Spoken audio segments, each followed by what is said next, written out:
Kitob o'qigan odam bilan gaplashsangiz maza topasiz. Gaplar o'rnida, ko'p gapirmaydi, ko'p kulmaydi. Terilganda marvariddagi gaplar. Kitoblar zamon to'lqinlari uzra sayohat qilib, avvalgi ummatlarning qimmatli tajribasini ko'tarib yurgan kemalardir. 1000 yillardan beri yozilib kelayotgan kitoblar bor. 1000 yillik tajriba turibdi. Kitob o'qiysan, shu tajribaga ega bo'lasan. Esingdan chiqmasin. Seni kimligingni sen nimani o'qiyotganingni belgilaydi. Esingdan chiqmasin.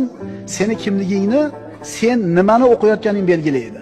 Endi hech narsani o'qimayotgan bo'lsang-chi, boshqalarning aqlli fikrlarini o'qir ekansan, o'zingning ham aqlli fikrlaring uyg'onadi. Demak, kitob o'qishlikda bir xatar bor.